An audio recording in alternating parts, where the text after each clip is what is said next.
Coba tes suara saya. Bisa didengarkan semuanya dengan jelas sebelum kita mulai? Sudah bisa.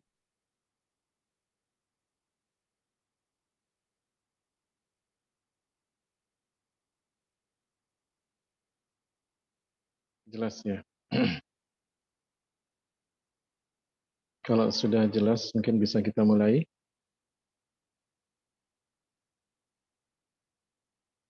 Alhamdulillah. Ya.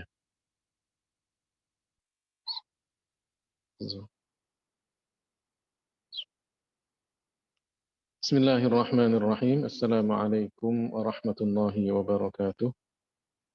Alhamdulillahi rabbil alamin. Wal aqibatu lil muttaqin. Wala udwana illa ala dhalimin. Wassalatu wassalamu ala sayyidina Muhammadin tahal amin. Wa ala ikhwanihin nabiyyin wal mursalin.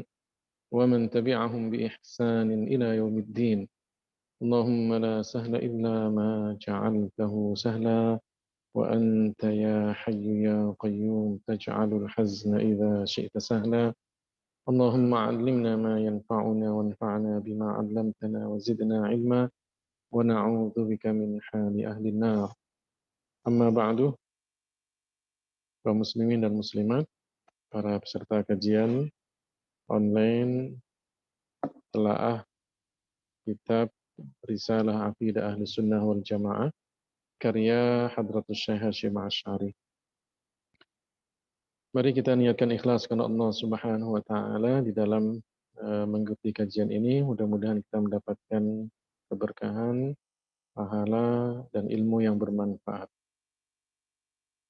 Kemarin kita sudah menjelaskan tentang sedikit dari biografi Hadratus Syekh Hasyim Asy'ari. Kemudian juga kita jelaskan sanad beliau kepada guru-gurunya sampai kepada Rasulullah Shallallahu Alaihi Wasallam. Juga kita sudah menjelaskan tentang isi dari kitab Risalah Ahlus Sunnah wal Jamaah ini. Kita pun juga sudah sedikit membahas tentang apa yang disebutkan oleh Hadratus Syekh Hasyim Asy'ari di dalam pasal yang kedua. Ya, pasal yang kedua tentang menjelaskan bagaimana penduduk Jawa berpegang teguh pada mazhab Ahlus Sunnah wal Jamaah.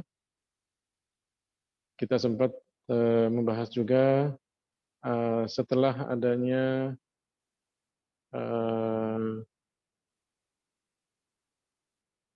sebagian dari penduduk Jawa itu berpegang teguh pada akidah Ahlus Sunnah wal Jamaah, bermadhab dengan madhab yang jelas, mu'tabar, dipercaya.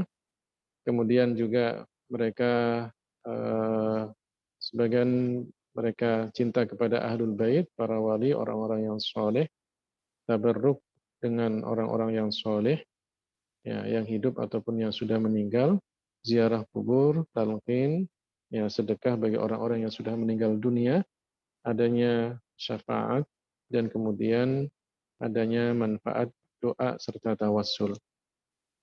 Kemudian juga disebutkan oleh Hadratus Syekh Hasyim Asy'ari bahwa pada kisaran tahun 1330, screenshotnya kayaknya kurang jelas ya.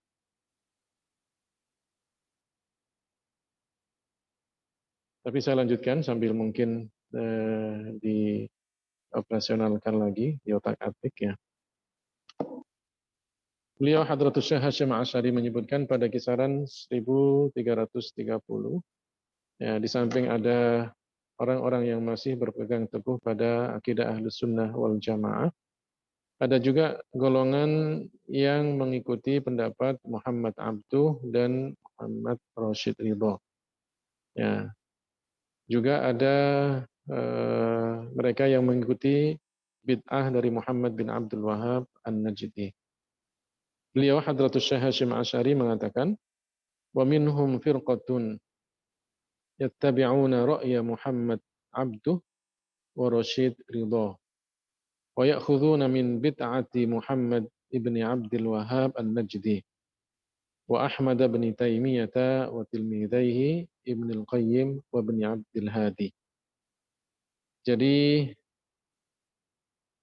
ada golongan yang mengikuti pendapat Muhammad Abduh dan Muhammad Rashid Ridho. Kemarin kita juga sudah menjelaskan bahwa mereka ini punya beberapa pendapat yang menyimpang. Seperti mengatakan malaikat itu adalah katanya mikroba. Kemudian mereka membenarkan eh, teori Darwin yang mengatakan bahwa manusia pertama itu adalah bagaikan kera yang berjalan tegak. Maka itu adalah satu penghinaan kepada Nabi Adam alaihissalam, juga penghinaan kepada apa yang telah disebutkan di dalam Al-Quran, bahwa manusia itu Allah ciptakan dengan sebaik-baik bentuk. Ya. Dan Allah juga memuliakan Bani Adam. Ya. Karenanya kemudian pendapat mereka ini banyak sekali bertentangan dengan nas-nas Al-Quran ataupun hadis-hadis Rasulullah Shallallahu Alaihi Wasallam. Insya Allah sekarang kita akan membahas tentang ada sebagian pendapat atau sebagian orang, ya, penduduk Jawa yang mengaku Muslim, kemudian mereka mengikuti bid'ahnya Muhammad bin Abdul Wahab An-Najdi. Ya, bid'ahnya kaum Wahabi. Ya, sedikit banyak kemarin juga saya sudah sebutkan siapa, ya, golongan Wahabi ini. Ya, mereka ini adalah pengikut dari Muhammad bin Abdul Wahab yang hidup kisaran abad 13 Hijriah, yang kemudian memunculkan satu gerakan yang dikatakan separatis, ya, muncul pada masa pemerintahan Sultan Salim yang ketiga, ya, kisaran 1204 Hijriah sampai 1222 Hijriah, yang kemudian juga disebutkan oleh Syekh Ahmad Zaini Dahlan. Ya, beliau menyebutkan dalam karyanya Fitnatul Wahabiyah, fitnahnya orang-orang Wahabi. Yang ketika mereka masuk kota Makkah, Madinah, dan Taif, mereka menghabisi, ya, membunuh para ulama, orang-orang Muslim yang tidak sepaham dengan mereka. Mereka ini kemudian dikatakan Khawarij, ya, oleh Al-Imam As-Sawi, ya, di dalam Hasyiat As-Sawi. Ya. Juga bukan beliau saja, bahkan Ibnu Abidin, ya, di dalam kitabnya Raddul Muhtar, mengatakan bahwa mereka ini, ya, adalah Khawarij. Di situ disebutkan dalam juz 6 halaman 413, ya, matlabun fittiba Ibn Abdul Wahab al-Khawarij fi zamanina. Ya. Jadi matlab mereka orang-orang yang mengikuti Muhammad bin Abdul Wahab al-Khawarij pada zaman kita sekarang ini. Ya, jadi dikatakan Khawarij. Tahu kita bahwa Khawarij itu mereka yang menyempal. Ketika terjadinya peperangan antara Sayyidina Ali dan Muawiyah, ada golongan ketiga yang tidak ikut Sayyidina Ali, tidak ikut Muawiyah, yang menyalahkan Sayyidina Ali, juga menyalahkan Muawiyah. Mereka merasa benar sendiri, semuanya salah. Nah, itu yang kemudian disebutkan oleh para imam madhab, baik itu dari Hanabilah, ya, Hanafiyah, Malikiyah, dan Syafi'iyah, bahwa itu sesuai, ya, kriteria-kriteria dan sifat-sifat mereka itu, orang-orang Khawarij, sesuai dengan apa yang ada pada golongan Wahabiyah. Sehingga kemudian mereka mengatakan Khawarij masa kita sekarang ini adalah orang-orang Wahabiyah. Mereka ini tidak bisa dikatakan sebagai Ahlus Sunnah wal Jamaah. Saya tidak akan menyebutkan pendapat-pendapat ulama-ulama yang dulu tentang bahwa mereka ini golongan yang menyimpang, tapi saya ingin menyebutkan fokus pada apa yang disebutkan oleh Hadratus Syekh Hasyim Asy'ari di dalam kitab Risalah Ahlus Sunnah wal Jamaah. Ya. Beliau sendiri dengan tegas menyebutkan bahwa mereka ini menyimpang. Ya, saya tidak tahu kenapa tidak disebutkan oleh Adi Hidayat ketika menjelaskan tentang kitab Risalah Ahlus Sunnah wal Jamaah. Padahal Hadratus Syekh Hasyim Asy'ari sengaja menyebutkan golongan Wahabiyah itu pada golongan yang pertama, karena bahayanya sungguh luar biasa besar kepada umat Islam ini. Ya. Muhammad bin Abdul Wahab itu mengikuti Ahmad Ibnu Taimiyah dan dua muridnya, ya, Ibnu Qayyim dan Ibnu Abdul Hadi. Dua-duanya ya, sama dengan gurunya yaitu Ahmad Ibn Taimiyah, banyak sekali penyimpangan-penyimpangan yang mereka lakukan. Ya. Terkait dengan golongan Wahabi ini, Hadratus Syekh Hasyim Asy'ari menyebutkan bid'ahnya yang mereka ambil dari Ahmad Ibn Taimiyah itu apa? Di antaranya, tidak semuanya. Nanti kita akan membahas. Faharramu ma ajma'a al-muslimuna ala nadbihi. Wa huwa as-safaru li ziyarati qabri Rasulillah sallallahu alaihi wasallam. Wa khalafuhum bima dzukira wa ghairihi. Ya. Mereka ini golongan Wahabiyah dan juga Ahmad Ibn Taimiyah itu apa? Mengharamkan apa yang sudah disepakati umat Islam bahwa itu adalah sunnah. Apa itu? Ya, ziarah, sengaja berpergian untuk ziarah ke makam Rasulullah Shallallahu Alaihi Wasallam. Jadi mereka ini dalam hal melarang ziarah itu mereka berdalih ya, dengan hadis-hadis Rasulullah Shallallahu Alaihi Wasallam. Padahal dalam hadis itu sama sekali tidak ada larangan tentang ziarah ke makam Rasulullah Shallallahu Alaihi Wasallam. Di antara dalih mereka. Jadi kalau kita mengatakan untuk orang-orang yang sesat, golongan-golongan yang menyimpal, itu bukan dalil, tapi apa? Dalih. Ya, mereka berdalih. Seakan-akan dianggap dalil, padahal sesungguhnya bukan dalil. Apa dalih yang mereka sebutkan? Bahwa katanya Rasulullah Shallallahu Alaihi Wasallam melarang ziarah kubur. Itu adalah hadis Rasulullah Shallallahu Alaihi Wasallam yang diriwayatkan oleh Imam Bukhari dan Muslim yang disebutkan la tushaddur rihalu illa ila thalathati masajid masjidi hadza wal masjidil haram wal masjidil aqsa. Ya, katanya Rasulullah Shallallahu Alaihi Wasallam bersabda, ya tidaklah ya diikat pelana unta untuk kemudian bepergian menuju 3 masjid kecuali di masjidku ini, Masjidil Haram dan Masjidil Aqsa. Ya, kalau kita amati, setelah saya sampaikan hadis ini dan saya bacakan terjemahannya, tidaklah kemudian seseorang itu ya, menyengaja bepergian dengan kemudian menunggangi hewan tunggangannya, onta dan semacamnya, menuju 3 masjid, kecuali ya menuju 3 masjid. Masjidku, Masjid Nabawi kata Rasulullah, kemudian Masjidil Haram dan Masjidil Aqsa. Saya sampaikan kepada pemirsa kaum muslimin dan muslimat yang mungkin mendengarkan ya, kajian saya ini. Adakah Rasulullah Shallallahu Alaihi Wasallam menyebutkan tentang kuburan? Adakah Rasulullah Shallallahu Alaihi Wasallam melarang ya, tentang ziarah kubur di dalam hadis ini? Adakah Rasulullah Shallallahu Alaihi Wasallam menyinggung tentang kuburan di dalam hadis ini? Tidak ada. Yang ada Rasulullah Shallallahu Alaihi Wasallam menyebutkan tentang apa? Fadilah sholat di dalam 3 masjid yang disebutkan oleh Rasulullah. Ya, sama sekali tidak ada kata-kata janganlah kalian ziarah ke kuburku. Tidak ada. Yang disebutkan apa? La tusyaddur rihal. Tidaklah kemudian seseorang itu mengikat ya, hewan tunggangannya, tali pelana dari hewan tunggangannya untuk kemudian bepergian menuju 1 masjid kecuali apa? 3 masjid ini. Karena di dalam sholat di 3 masjid ini ada apa? Fadilahnya, ada keistimewaannya. Sholat di Masjidil Haram pahalanya lebih daripada atau mendapatkan pahala 100.000 kali lipat dibandingkan dengan sholat-sholat di tempat yang lainnya selain apa? Masjid Nabawi dan Masjidil Aqsa. Sholat di Masjid Nabawi mendapatkan fadilah pahala 1.000 kali lipat dibandingkan dengan masjid-masjid yang lainnya selain Masjidil Haram dan Masjidil Aqsa.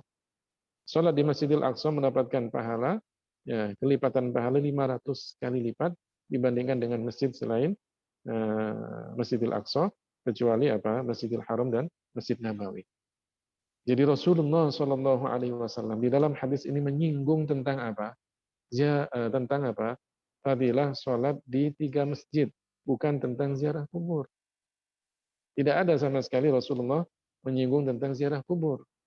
Bahkan di dalam eh, firman Allah Subhanahu wa taala ada ayat ya yang mengatakan walau annahum idh zalamu anfusahum ja'uka fastaghfirullaha واستغفر لهم الرسول لوجدوا الله توابا رحيما. Ya, dalam surat An-Nisa ayat 64 itu disebutkan, sesungguhnya jika mereka ketika menganiaya dirinya, kemudian mereka datang ya dengan menganiaya itu dengan melakukan perbuatan dosa. Nah, mereka datang kepadamu, kepada siapa? Kepada Rasulullah. Dan tidak disebutkan kepadamu, kepada Rasulullah itu dalam keadaan hidup saja. Ketika Rasulullah masih hidup, tidak. Tidak disebutkan secara umum datang kepada Rasulullah, baik ketika Rasulullah sedang masih hidup ataupun Rasulullah telah meninggal dunia. Boleh datang kepada Rasulullah. Kemudian mereka memohon ampunan kepada Allah dan Rasulullah memohonkan ampun untuk mereka. Maka niscaya Allah Subhanahu wa taala Maha penerima taubat lagi Maha penyayang.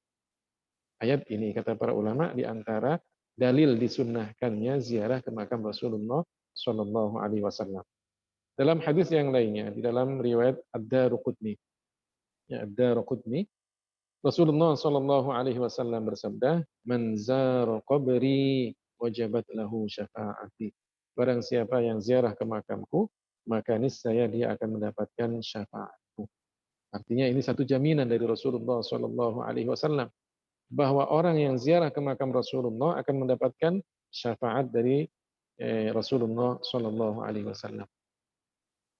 Saya mungkin ingin mengingatkan para jamaah kaum muslimin dan muslimat yang pernah ziarah ke makam Rasulullah. Di makam Rasulullah ada tiang-tiang yang besar, dan kemudian di atas dari tiang ini ya, itu ada tulisan bahasa Arab. Tulisannya itu adalah berupa bait syair. Dan masih ada tulisan-tulisan itu di tiang-tiang dekat makam Rasulullah Shallallahu Alaihi Wasallam. Bait syairnya itu bertuliskan apa? Ya khaira man dufinat bil qa'i a'dumuhu fataba min tibihinnal qa'u wal akamu nafsil fida'u liqabrin anta sakinuhu fihi al-afafu wa fihi al-judu wal karamu. Ya, di tiang-tiang itu ada tulisan itu. Ya. Padahal itu adalah ada ceritanya, ada kisahnya. Seorang Arab Badui yang datang kemudian ke makam Rasulullah, berdoa di depan makam Rasulullah sambil membaca bait-bait syair tersebut. Di samping orang Arab Badui ini ada seorang sahabat bernama Utbi yang kemudian memperhatikan bagaimana orang Arab Badui itu berdoa di depan makam Rasulullah sambil membacakan bait-bait syair tadi. Kemudian orang itu pulang dan kemudian apa? Sahabat Utbi ini tertidur. Di dalam tidurnya dia mimpi bertemu dengan Rasulullah Shallallahu Alaihi Wasallam, dan kemudian apa? Rasulullah Shallallahu Alaihi Wasallam mengatakan kepada Utbi, wahai Utbi, ya di dalam mimpinya, ilhaqil a'rabi, ya kejar orang Arab Badui itu, ya karena dia telah berdoa, kejar orang Arab Badui ini, bilang kepada dia, ya, sesungguhnya Allah mengampuni dosa-dosa.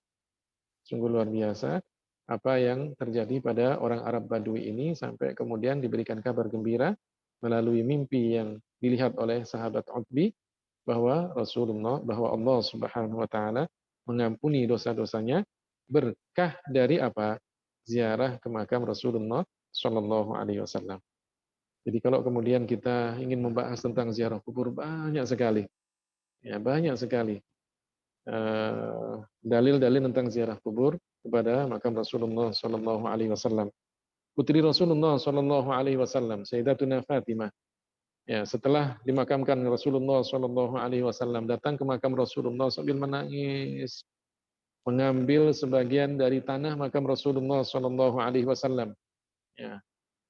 Kemudian Abdullah bin Umar meletakkan tangan kanannya pada makam Rasulullah, datang ziarah ke makam Rasulullah. Bilal bin Rabah jauh-jauh datang dari Syam, ya, karena beliau setelah wafatnya Rasulullah pergi ke Syam Ya, setelah itu kemudian mimpi bertemu dengan Rasulullah. Ma hadzal jafa ya Bilal. Kenapa kamu lama tidak mendatangiku wahai Bilal? Bilal kemudian segera bergegas dari Syam datang ke makam Rasulullah Shallallahu Alaihi Wasallam, mengusapkan tanah makam Rasulullah ke wajah dan badannya. Abu Ayyub Al-Ansari, orang yang kemudian ketika Rasulullah hijrah datang ke Madinah, pernah singgah di rumahnya. Abu Ayyub Al-Ansari menempelkan keningnya di makam Rasulullah Shallallahu Alaihi Wasallam. Bilal bin Haris Al-Muzani ziarah ke makam Rasulullah Shallallahu Alaihi Wasallam sewaktu terjadi paceklik yang berkepanjangan pada masa pemerintahan Khalifah Umar bin Khattab. Jadi kalau kemudian kita ahlu sunnah wal jamaah menyebutkan dalil, banyak sekali. Ya, banyak sekali dan tidak terhitung. Begitu banyak dalil tentang apa? Ziarah ke makam Rasulullah Shallallahu Alaihi Wasallam. Tapi orang-orang Wahabi mengatakan sebagaimana mereka mengambil fatwanya Ibnu Taimiyah dalam fatawi, dalam fatwa-fatwanya, ya, fatwa-fatwanya. Sebagaimana yang disebutkan oleh Hadratus Syekh Hasyim Asy'ari. Ya. Ibnu Taimiyah mengatakan, qala Ibnu Taimiyah fi fatawi wa idza safara li'tiqadi annaha ay ziyarata qabrin nabiy sallallahu alaihi wasallam ta'atun kana dzalika muharraman bi ijma'il muslimin fasarat tahrimu minal amril maqtu'i bihi. Ya, kata Ibnu Taimiyah, kalau orang sengaja bepergian untuk meyakini bahwa ziarah ke makam Rasulullah itu adalah ketaatan, maka itu adalah haram. Katanya apa? Dengan ijma' kaum muslimin. Ijma' kaum muslimin yang mana? Sebutkan. Ijma' kaum muslimin yang mana? Jangan hanya kemudian mengatakan ini ijma', kesepakatan kaum umat Islam. Umat Islam yang mana yang Anda anggap itu? Enggak ada. Sebutkan ijma' siapa? Enggak ada. Orang yang pertama kali menyebutkan secara jelas ziarah ke makam Rasulullah Shallallahu Alaihi Wasallam haram siapa? Ibnu Taimiyah. Tidak ada ulama-ulama sebelumnya mengatakan ziarah ke makam Rasulullah haram. Maksudnya haram apa? Kalau kita sengaja bepergian, melangkahkan kaki kita, membawa kendaraan kita, sengaja kemudian kita mengeluarkan biaya yang begitu besarnya, semuanya itu apa? Haram. Haram. Layaknya kalau orang itu ziarah ke tempat-tempat yang diharamkan. Tempat-tempat perzinaan, tempat-tempat di situ ada maksiat. Haram. Langkah kakinya semuanya haram. Itu maksudnya. Ziarah ke makam Rasulullah. Para sahabat melakukannya. Bilal bin Rabah jauh-jauh dari Syam. Apakah kemudian mereka berani untuk mengatakan itu semuanya haram? Semuanya maksiat? Ya. Ini yang kemudian disebutkan secara gamblang, secara jelas oleh siapa? Hadratus Syekh Hasyim Asy'ari. Coba lihat dan amati nukilan, ya, apa yang diambil oleh Hadratus Syekh Hasyim Asy'ari dari perkataan beberapa ulama, ya, tentang golongan Wahabiyah ini. Beliau Hadratus Syekh Hasyim Asy'ari menyebutkan, ya, menukil, ya, pendapat para ulama tentang golongan-golongan yang menyempal ini, terutama Wahabiyah ini. Ya. Qala al-'allama asy-Syaikh Muhammad Bakhit Al-Hanafi Al-Muti'i fi risalatihi al-musamma ya Tadhhir al-Fuad min Danasil I'tiqad. Wa hadzal fariqu qad ubtiliya al-muslimuna bi katsirin minhum salafan wa khalafan. Fakanu wasmatan wa thulmatan fil muslimin wa 'udwan fasida yajibu qat'uhu hatta la yu'dil baqi wa huwa kal mazdum yajibu al-firaru minhum fa innahum fariqun yal'abuna bidinihim yadhummuna al-ulama'a salafan wa khalafa. Ya.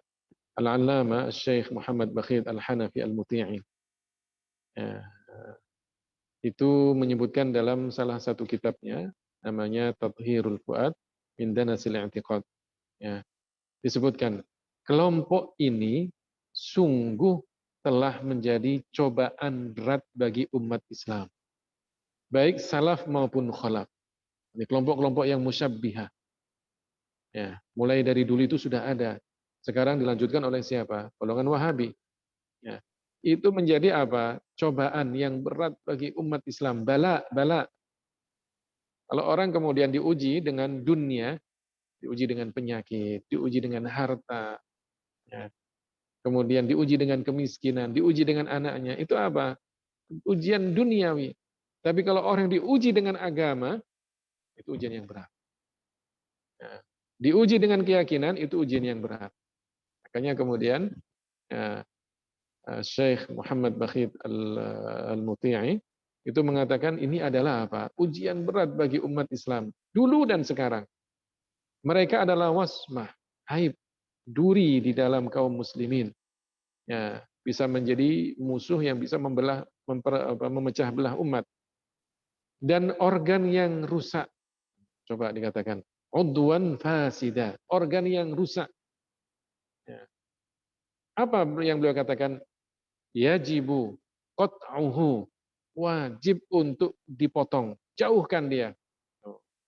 Coba, sekarang ada orang yang mengatakan, oh kalau kita keras kepada orang-orang Wahabi, berarti Anda ini sama metodenya dengan orang-orang Wahabi. Katanya begitu kan? Orang ini nggak baca apa yang disebutkan oleh para ulama. Hadratus Syekh Hasyim Asy'ari. Kalau Anda mengaku sebagai pengikut Jam'iyah Nahdlatul Ulama, kalau Anda mengaku sebagai pengikut Hadratus Syekh Hasyim Asy'ari, maka lihat dalam kitab-kitabnya.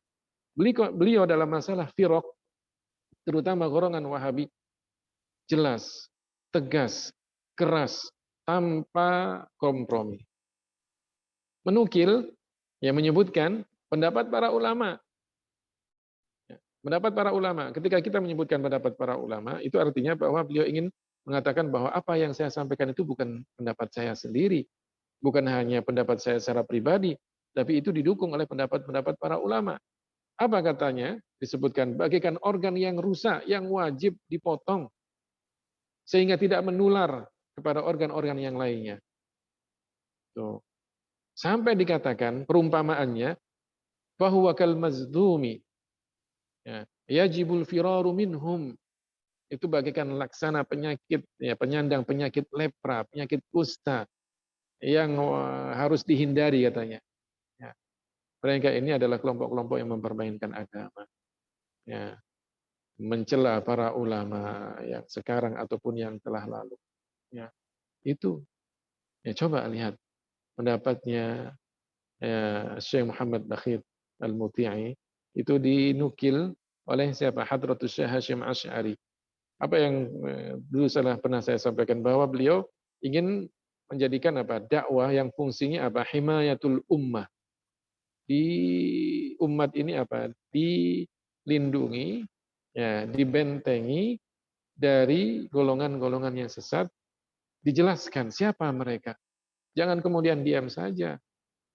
Ya, jangan kemudian kita tahu kebenaran kemudian diam saja. Ya, itu nggak boleh. Ya, harus dijelaskan agar umat ini tahu siapa golongan Wahabi. Kenapa kemudian kita harus keras kepada mereka? Karena ulama-ulama kita mengajarkan demikian. Ya, tidak ada kompromi. Ya, mungkin sebelumnya kan saya sudah sampaikan bahwa mereka ini ada dan mengaku sebagai apa? Ahlus Sunnah wal Jamaah. Ketika orang-orang awam yang tidak paham tentang Ahlus Sunnah wal Jamaah mendengar perkataan mereka, kemudian mereka tinggal di Al-Haramain, ya, Makkah dan Madinah, menganggap bahwa mereka ini orang-orang yang tinggal di Makkah, Madinah, dekat dengan Ka'bah, dekat dengan makam Rasulullah. Berarti mereka ini benar. Bukan. Kedekatan dengan satu tempat yang mulia bukan menjadikan jaminan bahwa akidahnya benar. Ya. Al-Aqsa, Al-Quds, siapa yang dekat? Kaum Zionis, apakah kemudian mereka benar? Tidak. Jadi harus kita pahami. Kebenaran itu dari segi keyakinan. Kesesuaian dengan syariat Islam, apa yang dibawa oleh Rasulullah Shallallahu Alaihi Wasallam ataupun tidak. Ya. Ini yang harus kita pahami. Kemudian mereka ini juga apa? Merendahkan para ulama. Ya, meremehkan para ulama. Bahwa kemudian para ulama itu orang-orang biasa. Ngapain kemudian kata mereka taklid kepada orang-orang biasa ini? Ya. Hadratus Syekh Hasyim Asy'ari menyebutkan, wa yaqulun innahum ghairu ma'sumin fala yanbaghi taqliduhum la farqa fi dzalika bainal ahya'i wal amwat.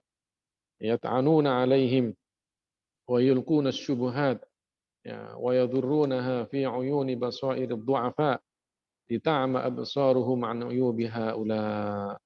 Ya, ini katanya di sini disebutkan mereka mengatakan para ulama itu bukanlah orang-orang yang terbebas dari dosa. Iya, ya, para ulama bukan nabi.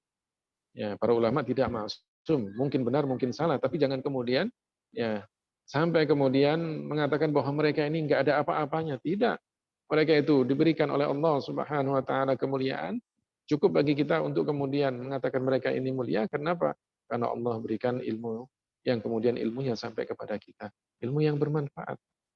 Bahkan dalam beberapa hadis Rasulullah SAW menyebutkan, ya, hadisnya tidak secara langsung menyebutkan siapa orangnya, tapi kan kemudian para ulama kemudian menyebutkan bahwa ini cocok dengan siapa? Al-Imam Asy-Syafi'i.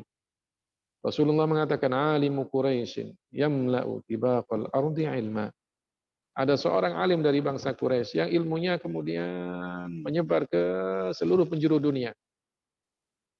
Dilihat siapakah ulama yang dari bangsa Quraisy. Ya, kabilah Quraisy. Ternyata siapa? Cocok dengan siapa? Muhammad bin Idris Asy-Syafi'i. Ya, karena beliau dari bangsa Quraisy. Nah, artinya apa? Ada secara tidak langsung pujian dari Rasulullah Shallallahu Alaihi Wasallam kepada beliau. Orang alim, ya. Beliau tidak maksum, tapi kemudian apa? Beliau diberikan kemuliaan oleh Allah Subhanahu Wa Taala. Ilmunya bermanfaat sampai sekarang pun masih banyak orang yang mengamalkan ilmu beliau. Nah, orang-orang Wahabi ini kemudian apa? Tidak membedakan ulama itu siapapun yang masih hidup ataupun yang sudah mati. Yang hidup dicerca, yang mati pun juga tidak lepas dari apa? Perilaku biadab mereka. Lihat ISIS. Bagaimana mereka menghancurkan makam-makam para wali. Tidak terlepas di situ adalah makamnya siapa? Ya, Yahya bin Syaraf An-Nawawi. Al-Imam An-Nawawi. Dihancurkan, dibombardir. Orang sudah mati.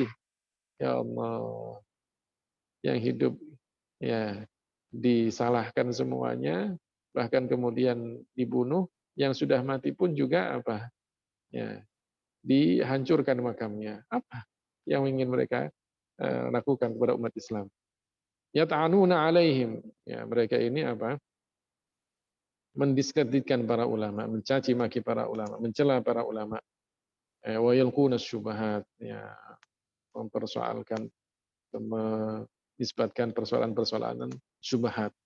Ya, menisbatkan sesuatu yang tidak baik kepada para ulama. Padahal para ulama adalah orang-orang yang bisa kita apa? Jadikan panutan. Ya. Wa yadurrunahum fi uyuni basairid du'afa. Mereka yang ikut golongan Wahabi ini adalah orang-orang yang dhaif, orang-orang yang lemah, ya. Orang-orang yang tidak tahu kelemahan orang-orang Wahabi. Bisa jadi orang-orang yang hanya apa? Ya, ditipu dengan ya, kenikmatan-kenikmatan dunia yang mereka berikan kepada dai-dainya mereka. Inilah orang-orang Wahabi yang disebutkan oleh siapa? Hadratus Syekh Hasyim Asy'ari. Bahkan kemudian ya, beliau mengatakan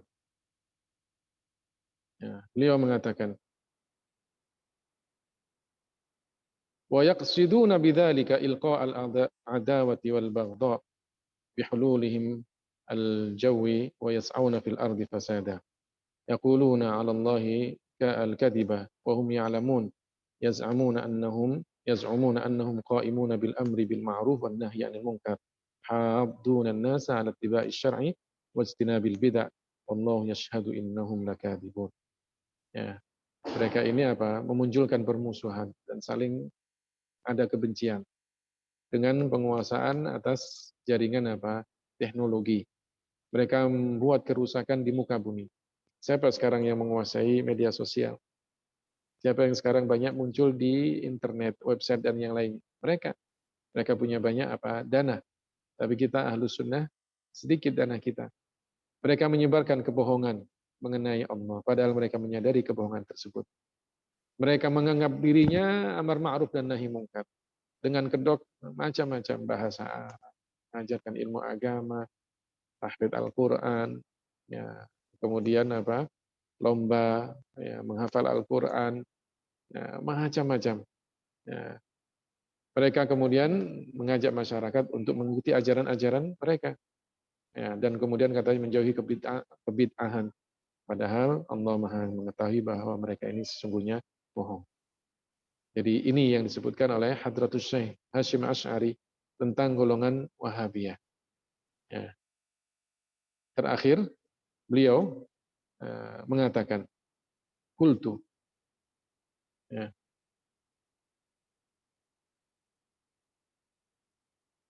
ولعل وجهه أنهم من أهل البدع والأهواء قال القاضي عياض في الشفاء كان معظم فسادهم على الدين وقد يدخل في أمور الدنيا بما يلقون بين المسلمين من العداوة الدينية التي تسرى لدنياهم قال العلامة ملا علي القاري في شرحه وقد حرم الله تعالى الخمر والميسر لهذه العلة كما قال تعالى إنما يريد الشيطان أن يوقع بينكم العداوة والبغضاء في الخمر والميسر.